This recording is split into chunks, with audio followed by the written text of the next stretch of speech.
کہ جو ابن زیاد تھا اس کی فوج میں صحابہ بھی شامل تھے، جی یہ کہا جاتا ہے کہ جو لوگ شہید کرنے کے لیے امام حسین رضی اللہ عنہ کو آئے تھے، نبی کریم صلی اللہ علیہ وسلم کے صحابہ ان کے اندر شامل تھے۔ ایک کلپ میں سن رہا تھا تو کسی نے یہ بات کی تھی، بات یہ ہے یہ لوگوں نے من گھڑت روایت بنائی ہے۔ ایک انس نام کے صحابی ہیں، وہ انس بن مالک نہیں کوئی اور ہے۔ تاریخ الکبیر کے اندر امام بخاری نے لکھا ہے کہ یہ رسول اللہ کے صحابی تھے جو حضرت امام حسین کے ساتھ تھے۔ حضور کے زمانے میں وہ چھوٹے بچے تھے، چھوٹے ان کو سگائے صحابہ کہا جاتا ہے۔ ان میں صحابہ میں سے چند لوگ تھے جنہوں نے امام حسین کا ساتھ دیا ہے۔ ابن زیاد کی فوج میں ایک بھی کوئی صحابی نہیں تھا۔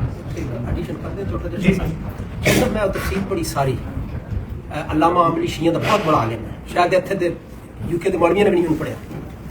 ایک بندے دا نبی علیہ الصلوۃ والسلام دے دور دے وچ ہونا، انہوں کیا جاتا ہے ادرک رسول اللہ صلی اللہ علیہ وسلم، ٹھیک ہے۔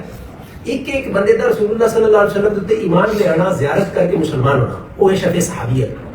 جنہاں دی لسٹ اہل تشیع نے پیش کی ہے نا، انہوں نے حضور دا زمانہ پایا، شرف صحابیت نہیں پایا، اور لفظ ادرک صاحب آدمان بیان کر کے لوگوں کو خراب کرتے ہیں۔ اس میں یہ ہے کہ حافظ ابن عسقلانی نے کتاب لکھی ہے صحابیت، انہوں نے اس کا سٹائل یہ رکھا ہے کہ وہاں کون کون سے لوگ موجود تھے، اور وہ جو انہوں نے پیش کی کرتے ہیں نا کہ یہ حضور کے زمانے میں تھے۔ اب یہ ظاہر ہے کہ وہ یزید کی جو آرمی میں تھی، اگر صحابہ نہیں تو صحابہ کے کوئی اولاد سے تھے، تو تھے تو وہی لوگ، بلکہ ان کے رشتے دار بھی تھے۔ اب ہمارے ہاں یہ ہوتا ہے سگے بہن بھائی ہوتے ہیں، جب ان کی خدا نہ کرے کوئی طلاق کا مسئلہ ہو جائے اور کچھ دشمنی پہ جو کہاں تک وہ وہیں تھے، وہیں کے رہنے والے تھے، ان کے اپنے کے، یعنی کہ وہ یہ نہیں کوئی چینل۔ میں نے ایک بار یہاں کلفٹن میں کسی کے گھر میں کوئی محفل تھی تو میں نے بیان کیا، تو بعد میں ایک بچی نے مجھے عجیب سوال کیا، وہ کہنے لگی یہ جنہوں نے امام حسین کو شہید کیا یہ چائنی تھے یا رومی تھے؟ بالکل اس نے صحیح سوال کیا کہ کیا مسلمان بھی ایسا کر سکتے ہیں؟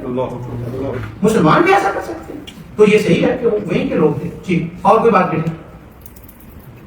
اس کے بعد مفتی صاحب 1500 میل سفر سی ایک انہوں نے گھوڑی کی گل کافی مچائی ہے نا، 1500 میل گھوڑا سفر اس وجہ تو نہیں کری سکنا کیونکہ ڈاچی یا اونٹ 21 دن تقریباً میرا خیال ہو اصل میں رستے میں جو اونٹوں کا مسئلہ ہے نا وہ اور ہے، تو وہ گھوڑے والا مسئلہ ہو گیا، اس پہ نہیں زیادہ بات کرتے ہیں۔ جی اور کوئی سوال بیٹے؟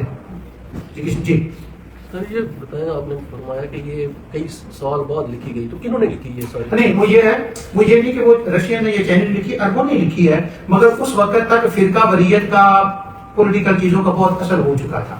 لیکن پھر بھی اللہ تعالیٰ کا شکر ہے کہ سیدنا امام حسین اور حسن اور اہل بیت کی جو شان ہے وہ شان ہے کہ جسے اللہ نے قرآن میں اتنا بیان کر دیا، حدیثوں کے اندر حضور نے اتنا بیان کر دیا کہ ان کا مقام و مرتبہ جو ہے وہ ہمارے سامنے ایسے چمکتا ہے جیسے سورج چمکتا ہے۔ تو وہ واقعہ کربلا بعد میں لکھا گیا، ایک منٹ سوری جی، وہ مجھے جو جملہ یاد آ گیا جو میں آپ کو بتانے لگا تھا وہ یہ تھا کہ ان کا مقام و مرتبہ یہ ہے کہ قرآن کریم کی ایک آیت ہے، اس میں اللہ تعالیٰ فرماتا ہے کہ قیامت کے دن جنت میں مقام ہوں گے تو کچھ وہ لوگ ہوں گے جن کا ایمان اور عمل بہت اونچا ہوگا اور بچوں کے عمل نیچے ہوں گے، تو قیامت کے دن اللہ اوپر والوں کو نیچے نہیں کرے گا بلکہ وہ نیچے والوں کو اوپر لے جائے گا۔ یہ قرآن کی آیت ہے، اس کا مطلب ہے حضور کا مقام ہوگا امام الانبیاء سے بھی اوپر۔